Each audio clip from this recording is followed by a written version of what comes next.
Assalamualaikum warahmatullahi wabarakatuh. Salam sejahtera bagi kita sekalian. Perkenalkan, nama saya Dr. Trimantapi SP MSI. Saya saat ini sebagai tenaga pengajar di Politeknik Pembangunan Pertanian Manokwari, khususnya di program studi penyuluhan pertanian berkelanjutan. Video yang akan saya sajikan nanti adalah merupakan bagian daripada penyusunan dokumen pernyataan diri dosen unjuk kinerja Tridharma Perguruan Tinggi atau PDD UKTPT khususnya dalam rangka menunjukkan praktek nyata pelaksanaan tugas pengajaran saya kepada mahasiswa.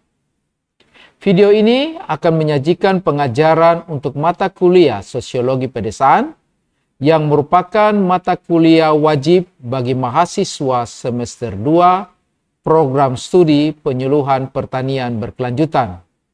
Mata kuliah ini memiliki beban SKS sebesar 2 SKS dan terdaftar dalam kode mata kuliah 2217. Tujuan utama dari mata kuliah ini adalah untuk membekali mahasiswa dengan pemahaman sosiologis mengenai dinamika kehidupan masyarakat desa, dengan penekanan pada struktur sosial, pola interaksi sosial, nilai-nilai budaya lokal, serta proses perubahan sosial yang berlangsung di lingkungan pedesaan. Pemahaman ini diharapkan dapat menjadi dasar analisis bagi mahasiswa dalam merancang dan menerapkan strategi penyuluhan pertanian yang adaptif, partisipatif, dan berkelanjutan di wilayah pedesaan. Topik pembelajaran yang akan saya sampaikan dalam pertemuan kali ini adalah interaksi sosial dan perilaku sosial di pedesaan. Dalam topik ini, saya berharap mahasiswa mampu memahami bagaimana proses interaksi sosial itu terbentuk, apa saja bentuk-bentuk perilaku sosial yang muncul dalam kehidupan masyarakat desa, serta bagaimana nilai dan norma sosial memainkan peran penting dalam membentuk kohesi sosial di tingkat lokal. Dalam perkuliahan ini, sistem pembelajaran yang digunakan adalah tatap muka langsung di dalam kelas, dengan penekanan pada metode ceramah sebagai media utama penyampaian materi. Metode ini akan dikombinasikan dengan pendekatan diskusi kelompok untuk mendorong interaksi antar mahasiswa serta pemahaman yang lebih mendalam terhadap isu-isu sosiologi pedesaan yang dibahas. Tujuan daripada pendekatan ini adalah untuk memberikan landasan teoritis yang kuat melalui penjelasan langsung sekaligus mendorong keterlibatan aktif berpikir kritis dan kemampuan reflektif mahasiswa melalui partisipasi dalam diskusi dan studi kasus. Dengan demikian, pembelajaran tidak hanya bersifat informatif, tetapi juga transformatif. Interaksi antara saya sebagai dosen dengan mahasiswa dibangun melalui diskusi langsung di kelas, serta pemberian umpan balik atas tugas-tugas mahasiswa. Materi kuliah akan disampaikan menggunakan media presentasi berupa bahan tayang PowerPoint atau PPT, untuk membantu visualisasi konsep-konsep sosiologi pedesaan dan mempermudah pemahaman mahasiswa terhadap pokok bahasan yang kompleks. Hal ini menjadi bagian penting dalam mendukung proses belajar yang bermakna dan membangun kedekatan akademik antara dosen dan mahasiswa.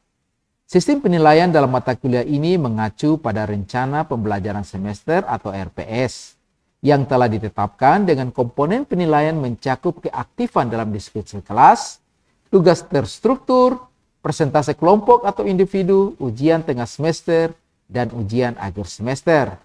Teknik penilaian dirancang selaras dengan capaian pembelajaran yang dituju, dengan indikator-indikator penilaian yang mencerminkan kemampuan analitis, berpikir kritis, serta pemahaman konseptual mahasiswa terhadap berbagai isu sosial yang berkembang di wilayah pedesaan. Penilaian akan bertujuan memastikan bahwa mahasiswa tidak hanya memahami materi secara teoritis, tetapi juga mampu mengaplikasikannya dalam konteks sosial yang relevan. Video ini merupakan rekaman pembelajaran tatap muka atau micro teaching yang dapat diakses melalui kanal YouTube yang saya kelola. Penyediaan video ini bertujuan untuk memberikan akses pembelajaran yang fleksibel sehingga mahasiswa dapat memperkuat pemahaman mereka kembali melalui materi yang telah diterima di kelas, serta mendukung proses belajar mandiri di luar jadwal perkuliahan. Saya berharap melalui video ini dapat tergambarkan secara nyata pelaksanaan proses pembelajaran yang saya lakukan, serta kiranya akan mampu memberikan kontribusi positif terhadap peningkatan mutu pengajaran di lingkungan perguruan tinggi, khususnya di Politeknik Pembangunan Pertanian Manokwari. Lebih lanjut, saya juga berharap video ini dapat menjadi salah satu bahan pertimbangan yang mendukung proses penilaian kelulusan dalam program sertifikasi dosen. Demikian pengantar dari saya. Terima kasih atas perhatiannya. Wassalamualaikum warahmatullahi wabarakatuh. Baik, terima kasih sudah bisa hadir. Ini kita akan sosial yang bagian dari beasiswa Indonesia. Saya menjelaskan lebih jauh sosial. Ini kita akan mulai dulu dengan semoga saya sampaikan pun bisa terus lainnya. Kita mulai doa.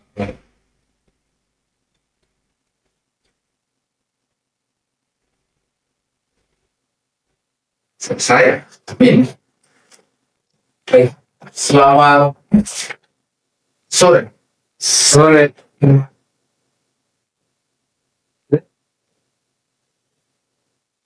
Jadi kita melanjutkan materi pembelajaran kita di minggu lalu. Ya, saya pikir kalau kita bicara interaksi sosial, hampir sebagian dari kita sering kali mengalami interaksi dengan orang. Kehidupan seharian kita di dalamnya gaulan di asrama, gaulan di kampus, secara kita tidak sadari kita sudah berinteraksi dengan. Kita akan fokus pada pembelajaran tentang interaksi sosial pada masyarakat yang hidup di daerah pedesaan. Karena mata kuliah kita adalah mata kuliah sosiologi pedesaan, maka fokus pembelajaran kita di pertemuan kali ini kita akan belajar tentang interaksi sosial. Harapannya bahwa jika saudara-saudara belajar tentang interaksi sosial, saudara akan memahami lebih dalam apa itu pengertian dari interaksi sosial, bagaimana bentuk-bentuk dari interaksi sosial, terus bagaimana perilaku yang dilakukan oleh masyarakat ketika berinteraksi di dalam keseharian mereka. Dan kita akan bicara tentang interaksi sosial di hari ini. Saya akan menunjukkan kepada kalian semua, mungkin selain meminta sedikit masukan atau pendapat dari kalian, kita lihat pengetahuan dulu ya. Oke, kita lihat gambar berikut.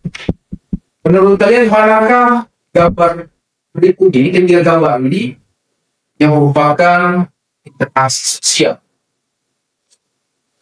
Siapa bisa jawab? Manakah gambar ini merupakan bagian dari interaksi sosial? Ketiga, yang sebelah kiri. Kiri apa? Gambar ini? Ya. Gambar.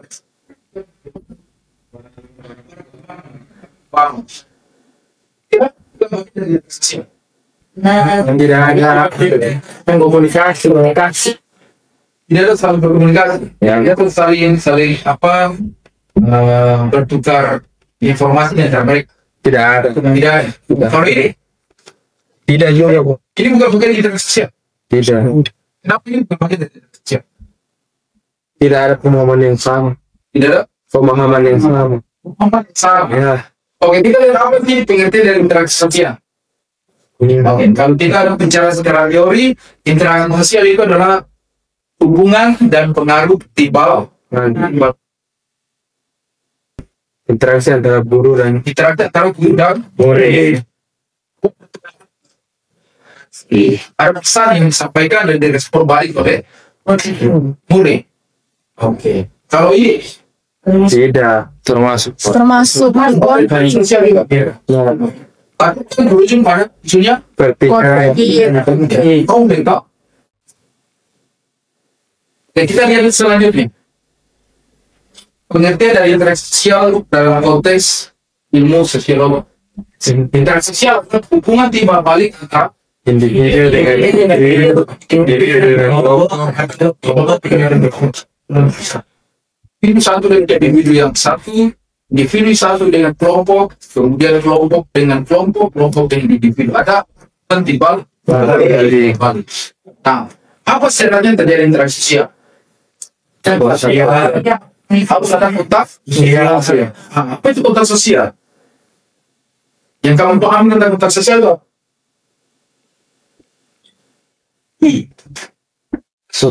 Kontak sosial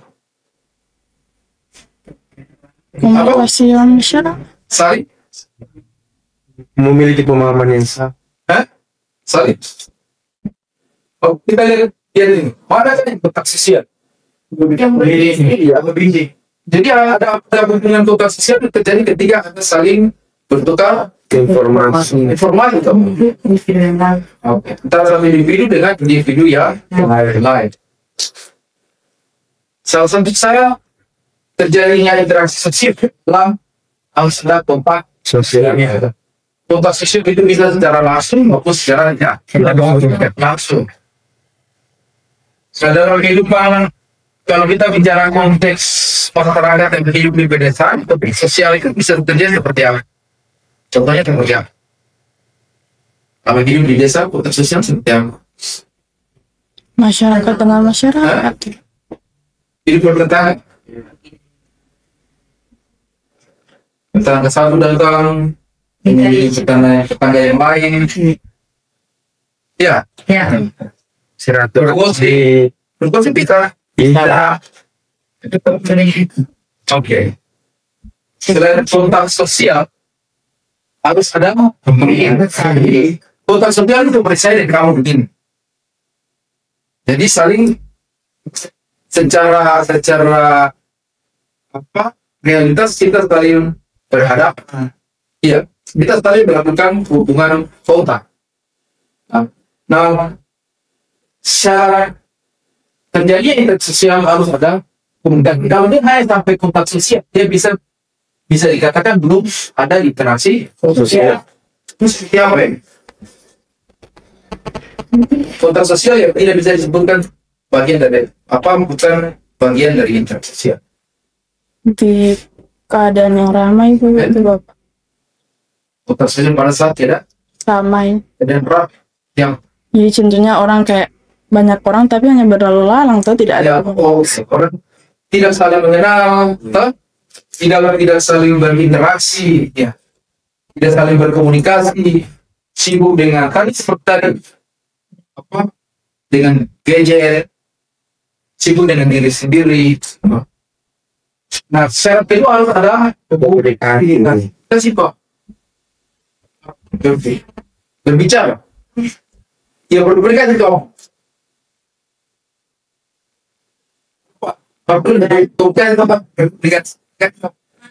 Menyampaikan sebuah informasi dari seseorang kepada orang mungkin mau komunikasi antara komunikator dan Komunikasi. komunikator.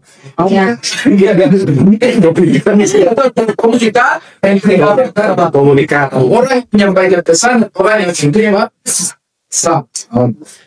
Syarat ketiga adalah harus ada Aksi reaksi. dan reaksi. Seperti apa contohnya? Adanya Feedback. Enggak. Feedback. Orang yang ada feedback. Jadi ketika saya menyampaikan sesuatu kepada kamu, kamu merespon itu. Ya. Ada feedback. Itu bagian daripada interaksi.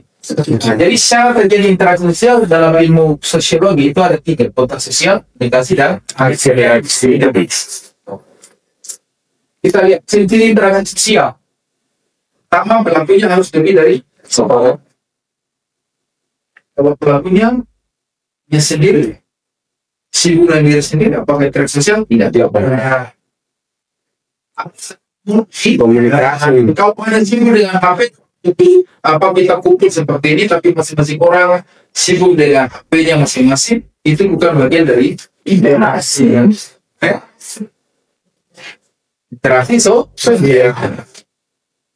komunikasi antara pelaku melalui kontak, Sosial. terus mempunyai maksud dan Tujuan yang jelas. yang keempat harus ada Waktu, dimensi. Yang bertanya terkait dengan penjelasan tadi, ini tambahan pengetahuan saja bos. Ada bertanya tentang interaksi sosial?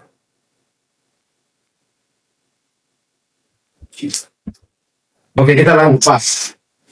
Kita diskusi langsung. Faktor-faktor kerjanya interaksi sosial. Biasanya kalau kita di pelajaran apa ilmu komunikasi atau sosiologi, kita sudah isi C, kita isi C ya. Pakai kata-kata suruh depannya. Imitasi, identifikasi, empati, motivasi.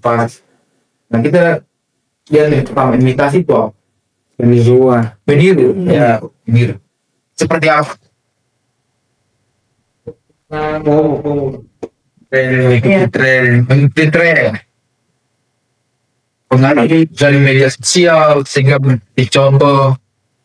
Orang melihat orang gaya rambutnya seperti itu, penampilannya pakai baju seperti itu, kita juga itu contoh, imitasi. Dalam keluarga juga kadang ada imitasi. Ya, seperti apa dalam keluarga? Si anak contohi beranggapan nambah. Ada orang tua ya sering kali cuma sering cekcok ya. Pasti dampak psikologisnya pada anak. Ya, dalam kehidupan sehari dia akan mudah, anak itu akan mudah sekali secara psikologis, mudah sekali menjadi orang yang pemarah, tidak bisa menerima keadaan, timbul rasa benci pada orang lain. Di dalam keluarga tidak bina beliau. Apa yang dia sugesti Mempengaruhi. pernah kamu datang ke dokter, dokter bilang minum obat ini nanti pasti cepat sembuh. Jadi baru minum satu tablet langsung rasa badan enten. Atau baru lihat dokter saya sudah rasa badan. Atau kemarin waktu kita periksa kesehatan baru lihat suntik saja sudah rasa badan merinding, ada bersingin, ada menangis. Karena sudah tersugesti lebih dulu, padahal belum. Siapa belum dicoba. Sudah tertanam dalam alam bawah sadarnya bahwa apa yang akan dia lakukan, apa yang orang lain berikan informasi, misalnya kalau orang beri informasi pada dia sudah paham itu secara belum tentu benar, dia sudah paham itu benar, seperti itu.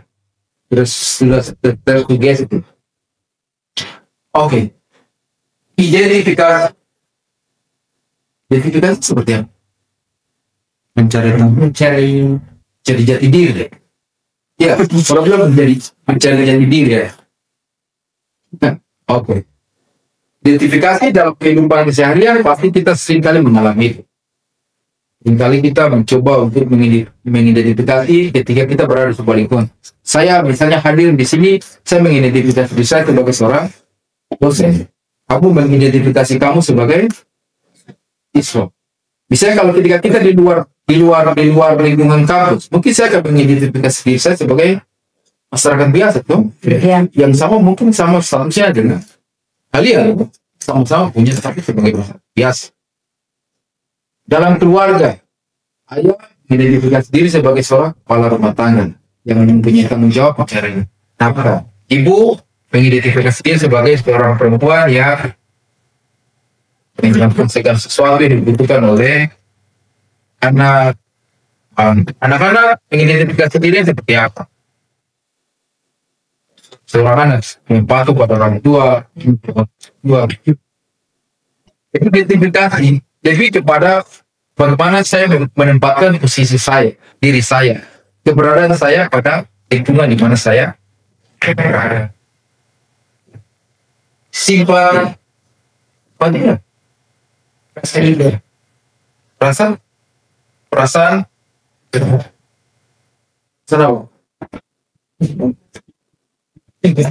Saya simpati kepada Melissa. Ketika dia mungkin rasa sedih, saya simpati kepada dia. Peduli, gitu.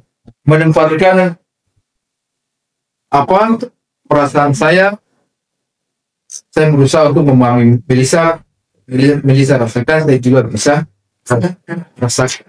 Tetapi akan sama pemahamannya dengan rasa empat. Tapi kalau simpati masuk dalam penting, kalau kita bicara dalam fisiologi, dalam ilmu sosial itu dia masuk jadi kulitnya saja. Tapi empati sebenarnya itu pada isi pada intinya apa nyatu perasaan. Simpati hanya melihat pada penampakan secara luas. Kalau empati sudah masuk ke dalam bagian paling dalam dari perasaan seseorang. Motivasi kita memberikan penolongan pada orang lain. Ini teknik pemahaman. Nah, dalam interaksi sosial itu ada yang disebut dengan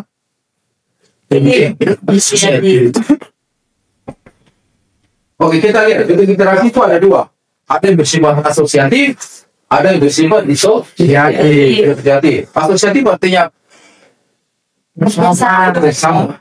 Dan artinya ini.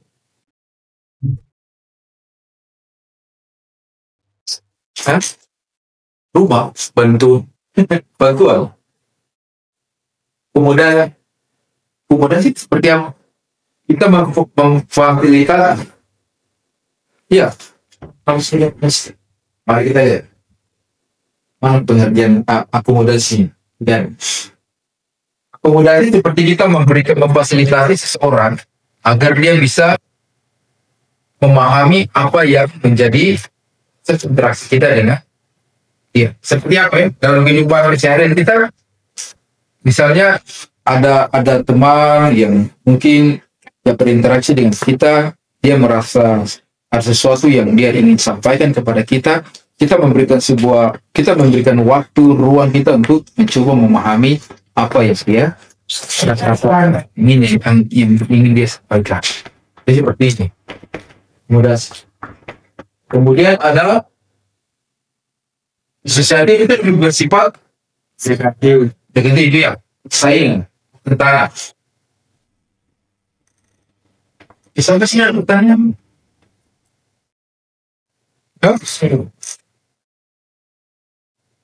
Cukup. Nanti kita lanjutkan di depan. Nah, apa yang bisa kita simpulkan dari pembelajaran dan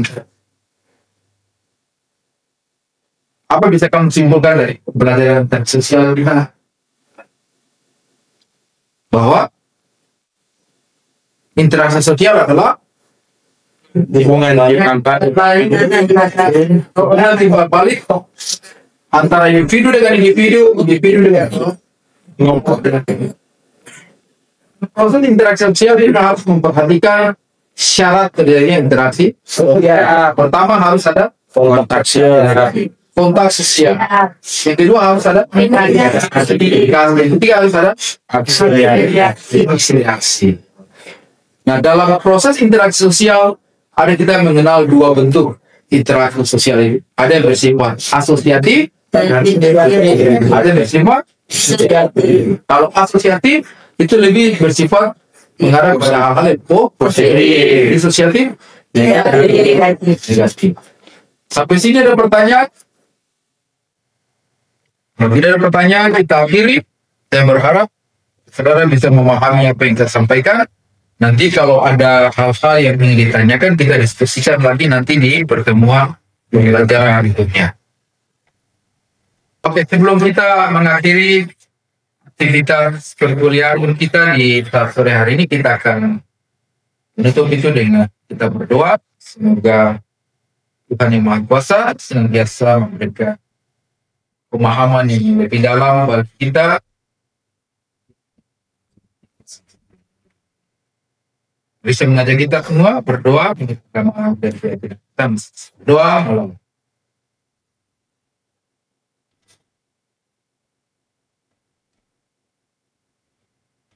Amin. Selesai. Terima kasih. Selamat sore. Selamat